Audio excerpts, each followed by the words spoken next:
Beberapa orang ziarah, beberapa rombongan. Ditanya oleh kuncennya, Anda dari mana? Dari Indonesia. Oh, Indonesia. Orang Indonesia ada yang sering datang ke sini malam Jumat. Tiap malam Jumat. Oh ya? Siapa? Orangnya sudah sepuh, katanya begitu. Ya khas orang Indonesia. Kebetulan yang datang ke situ lagi ziarah itu orang muridnya Pak Ngersa Abah. Dia langsung kontak gitu. Jangan-jangan Pak Ngersa Abah. Dibuka handphonenya, ditunjukin di situ ada fotonya Tuan Syekh, ya Tuan Syekh Pak Ngersa Abah.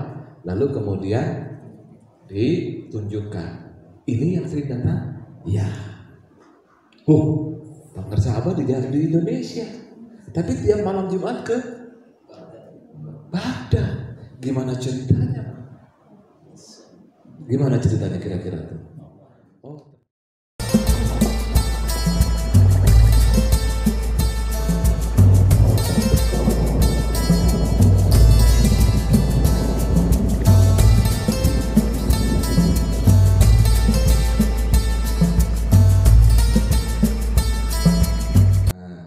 Jadi Syekh Abdul Qadir Jailani itu pembimbingnya itu Syekh Ahmad.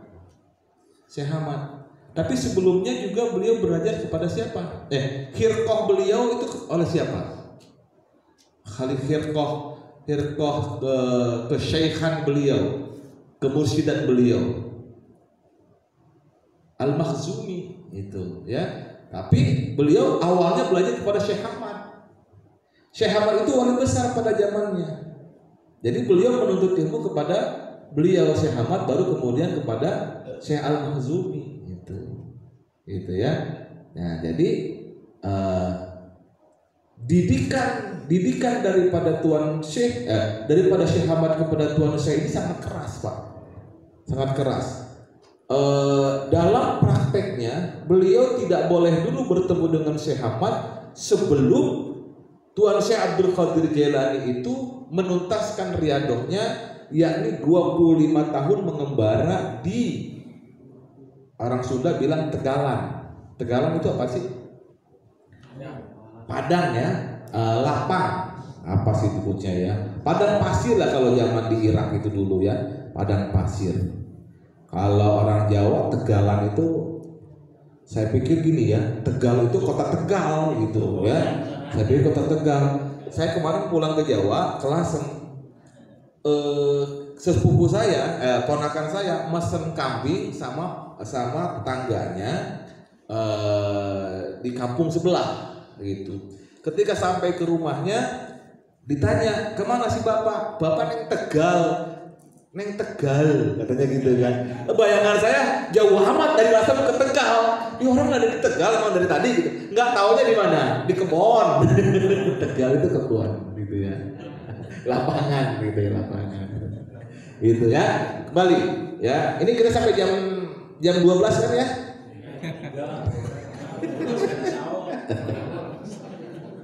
Ya.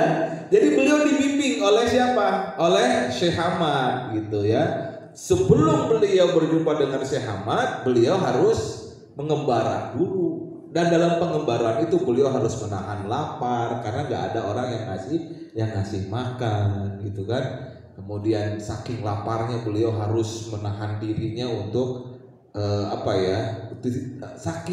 saking kuatnya tekadnya sama akidahnya, beliau itu nggak mau makan sembarangan. Seperti kisah ayahnya dulu. Ayahnya itu waktu makan apel yang di sungai itu pun kan dia sampai nyari siapa yang punya apel itu sendiri kan. Itu ya. Jadi inilah bimbingan Tuan Syekh Abdul Qadir, ya, bimbingan Syekh Ahmad kepada Tuan Syekh Abdul Qadir Al-Jailani qaddasallahu sirrahu. Maka para bapak dan saudara-saudara yang dirahmati Allah Subhanahu wa taala, untuk kita semakin kuat dalam rangka dalam rangka kita ittiba kepada para guru kita, rupanya kita harus sering-sering banyak mengamalkan amalan yang mereka sudah lakukan, Pak. Itu. Saya mau tanya nih, selama 24 jam kita kan dikasih buku ibadah nih sama guru kita. Yang paling sering ditinggal yang mana nih? Kalau yang paling sering dilakukan sih saya paham, pasti Salat 5 waktu pasti nggak tinggal. Insya Allah nih orang-orang yang ada di sini soleh-soleh semua. Betul nggak? Betul ya. Rawatib tinggal nggak kira-kira? Qobliyah sama ba'diyah. Saya yakin mata dari muka-mukanya sih rajin-rajin semua nih, ya kan? Sampai dapil malah jadi dilakukan, ya enggak? Iya aja deh, ya. Kalau ngomong iya berarti komitmen, berarti mau melakukan juga gitu, termasuk saya gitu kan. Gitu. Qiyamul kira-kira. Nah ini dari muka-mukanya sih Qiyamul Lail. Iya, nggak banyak ini. Ya nggak banyak. Dalam Qiyamul Lail apa aja sih yang dilakukan salatnya? Ini sekalian ngetes. Apa nih? Yang sering pasti langsung jawab. Syukur wudu, terus salat sunat taubat. Syukur wudu sebelumnya wudu apa enggak? Ya wudu. Syukur wudu, taubat ya. Hajat, terus tahajud, terus tasbih, terus nah, berarti yang ngomong itu pasti sering lakuin gitu ya. Di salat hajat, tadi salat hajat dilakukan setelah apa, sebelum apa? Setelah salat taubat, sebelum tahajud. Ya, yang jarang ngelakuin pada diem aja pasti. Nah, di salat hajat gini. Bulan lalu kita mankobah Tuan Syekh yang ziarah kepada siapa? Rasulullah Shallallahu Alaihi Wasallam. Beliau datang langsung kepada Rasulullah, bermukim di sana. Bahkan oleh Allah diberikan kemuliaan berjumpa dengan Rasulullah Muhammad Sallallahu Alaihi Wasallam. Tabaruk dengan apa yang dilakukan oleh Tuan Syekh, kita pun semestinya bisa berziarah kepada siapa? Kepada Rasulullah kan, gitu. Tapi ada nggak dokunya? Yang penting kan karomahnya itu tuh, doku, iya kan? Saya aja bisa haji karena kosasi. Apa tuh kosasi? Ongkos dikasih. Lah iya, ngumpulin duit bertahun-tahun nggak mungkin dapat 65 juta buat 2 orang, ya kan? Ya, itu karena berkah. Berkah ngamalin apa? Berkah ngamalin sholat isyraq. Itu ya, sholat isyraq dari habis subuh itu jangan tidur dulu, ya, diem, zikir. Itu tawasul, zikir khotaman kalau bisa dengan tawajuh sampai menjelang syuruk matahari. Setelah syuruk matahari kemudian baru sholat sunnah 2 rakaat, tambah sholat sunnah istiadah, tambah lagi sholat sunnah istikharah. Amalin, anggap Rasulullah di hadapan kita, insya Allah dapat tuh ya. Ya orang-orang TKN insya Allah sebelum dihajikan secara fisik insya Allah sudah haji kalau ngamalin yang tadi pagi itu isyraq gitu ya. Nah sekarang ziarah nih,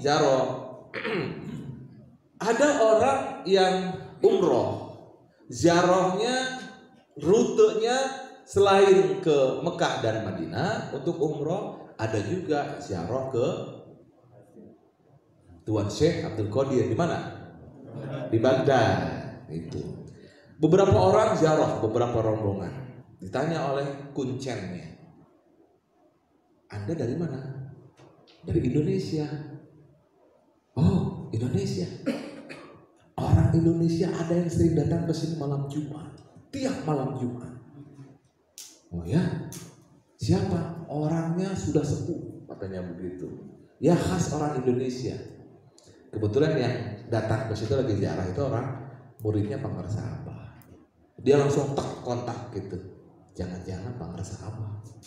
Dibuka handphonenya, ditunjukin di situ ada fotonya Tuan Syekh, ya Tuan Syekh Pak Ngersa Abah. Lalu kemudian ditunjukkan, ini yang sering datang? Ya. Banggar Sahabat di Indonesia. Tapi tiap malam Jumat ke Baghdad. Gimana ceritanya? Gimana ceritanya kira-kira tuh? Oh, ternyata Banggar Sahabat mengamalkan surat hajat, sholat hajat yang selanjutnya dilanjutkan dengan berziarah kepada Tuan Syekh Abdul Qadir. Nah, pertanyaan saya, ngamalin apa enggak? Setelah sholat hajat, ziarah kepada Syekh Abdul Qadir. Hah? Belum. Aku itu betul. Mendingan tegas, lugas. Kalau yang pernah kholwat di sini 40 hari, insya Allah diajarkan dan harus. Itu.